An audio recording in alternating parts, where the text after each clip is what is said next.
बोलो जयकारा बोल मेरे श्री गुरु महाराज की जय। गुरुमुखो संत फरमाते हैं, विधाता की रचित यह सृष्टि जड़ अथवा चेतन जितनी भी दृष्टि गोचर होती है वह अपना प्रकट अथवा गुप्त रूप से प्रभाव डाले बिना नहीं रहती। जब मायावी पदार्थ का अथवा साधारण मनुष्य का सदसर्ग प्रभावशाली है तो क्या जिन सौभाग्यशाली जीवों को सौभाग्य से महापुरुषों की संगति प्राप्त हो चुकी है उनके कायाकल्प होने में कोई संदेह रह जाएगा? कदापि नहीं। प्रभाव किसी के कहने पर नहीं पड़ता। यह तो मनुष्य जिस प्रकार के वातावरण में जीवन व्यतीत करता है वहाँ के गुण अथवा अवगुण स्वयं उसके हृदय में प्रविष्ट हो जाते हैं, उसे दैद्रूप बना देते हैं। जैसे कि निम्नलिखित प्रसंग में दर्शाया गया है।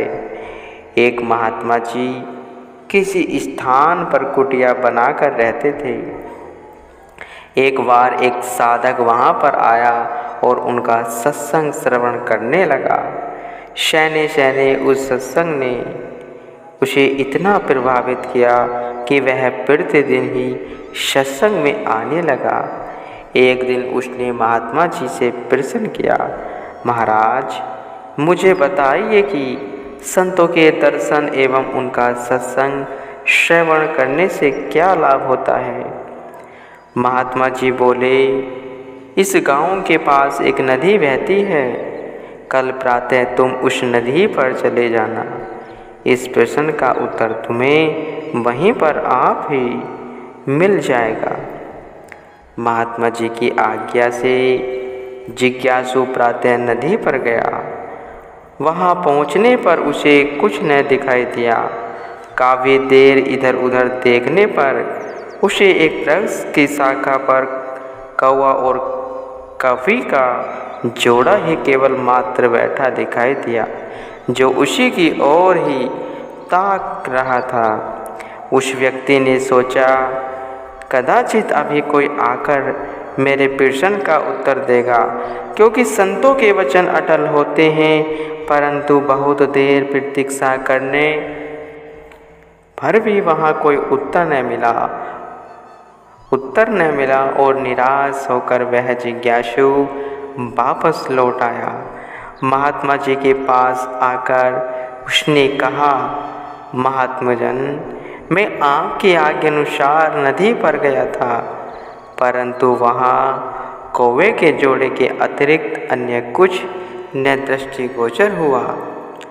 महात्मा जी ने उत्तर दिया, अच्छा कल फिर वहीं पर जाना, तुम्हें प्रश्न का उत्तर वहीं पर ही मिलेगा।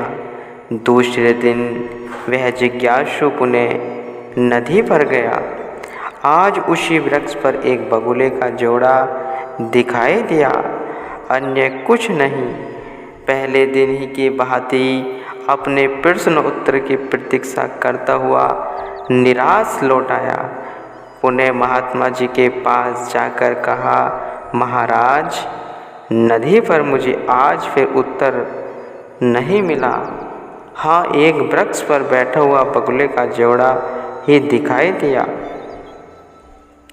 महात्मा जी मुस्कुराते हुए बोले, तुम कल फिर जाना, तुम्हारे प्रश्न का उत्तर वहीं से मिलेगा। दूसरे दिन जिज्ञासु फिर नदी पर गया। आज उसे वहाँ पर अन्य कुछ न दिखाई देकर केवल उसी वृक्ष पर राजहंसों की जोड़ी दिखाई दी, जो उसी की ओर चोंच उठाए ताक रही थी। आज भी उसे प्रतिदिन की भांति उत्तर प्राप्त किए बिना ही लौट आना पड़ा। महात्मा जी के चरणों में पहुंचकर उसने सारा वृत्तांत कह सुनाया। महात्मा जी ने उसे अगले दिन फिर नदी पर जाने की आज्ञा दी। दूसरे दिन नदी पर पहुंचकर तो उसके आश्चर्य की कोई सीमा ही न रही। क्या देखता है, आज तक स्त्री और पुरुष उसी की ओर बढ़ते चले आ रहे हैं। समीप आकर उन दोनों ने जिज्ञासु के चरणों में सिर रख कर कहा, महाराज आप धन्य हैं, हमारा प्रणाम स्वीकार करें। जिज्ञासु की समझ कुछ काम न कर सकी। वह आश्चर्यचकित सा हुआ, टकटकी लगा उन्हें ही निहारता रहा। तब वे दोनों बोले, महाराज आप विस्मित हैरान न हो, हम दोनों वही हैं जिन्हें आपने पहले दिन कौवे के जोड़े के रूप में देखा, दूसरे दिन बगुले के रूप में तथा तीसरे दिन राजहंस के और आज मनुष्य के रूप में देख रहे हो।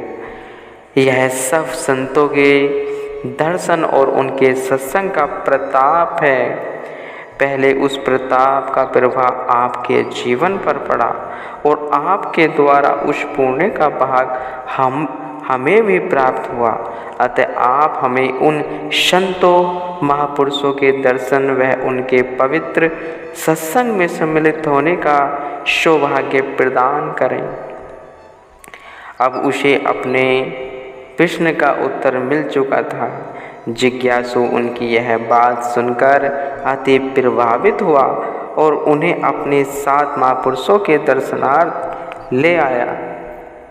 सारांश यह है कि सत्पुरुषों के उपदेश वह उनके विलक्षण चरित्र किस प्रकार का प्रभाव डालते हैं।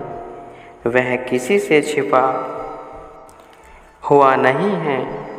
वे संसार में धर्म, नीति, भक्ति एवं प्रेम का आदर्श स्थापित करने के लिए आते हैं।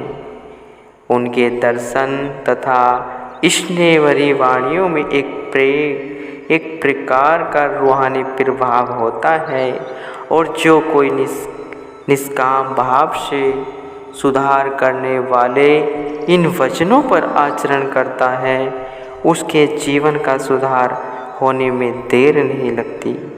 साधु संग में काकवृत्ति वाले जीव भी अमृत वचन श्रवण कर तथा दिव्य दर्शन प्राप्त कर हंस वृत्ति अर्थात भक्ति को प्राप्त कर लेते हैं। संतों की संगति से ही जीव के सिर से कम यम का त्रास तथा काल के कलेश आदि सब दूर हो जाते हैं। इसी विषय पर भी श्री रामायण में भी कहा गया है, मंजन फल देखिए तत्काला, काक होए पिक बकु मराला, सुने आश्चर्य करे जाने कोई, सत्संगति महिमा नहीं गोई। तो प्रस्तुत चौपाई में गोस्वामी तुलसीदास जी संत महिमा का वर्णन करते हुए कथन करते हैं कि संतों के सत्संग रूपी तीर्थ में स्नान करने का फल जीव को तत्क्षण ही प्राप्त हो जाता है। इस सत्संग रूपी प्रयागराज में स्नान करने वाले, काग वृत्ति रखने वाले मनुष्य कोयल वृत्ति धारण कर लेते हैं, अर्थात उनके पवित्र वचनों को श्रवण करने से उन पर ऐसा प्रभाव पड़ता है कि वे कड़वे वचन बोलना छोड़ मधुर वाणी का उच्चारण करने लगते हैं तथा बगुलों जैसी वृत्ति रखने वाले हंसों के समान परक दृष्टि प्राप्त कर लेते हैं। यह बात पढ़कर अथवा सुनकर जन साधारण आश्चर्यचकित न होने पाए, क्योंकि संत महापुरुषों के विलक्षण प्रभाव अथवा उनकी संगति का अद्भुत चमत्कार किसी से गोप्य गुप्त नहीं। वाल्मीकि जैसे जो कि पहले डाकू थे, साधु संगति के प्रभाव से ही आदि कवि बने। यही एक ही प्रमाण कितना जयलवान है हमारे सामने। इसलिए संतों के सत्संग वह उनके सुंदर मनोहर दर्शनों से लाभ प्राप्त करना इस मनुष्य का परम कर्तव्य है। गुरुमुखो।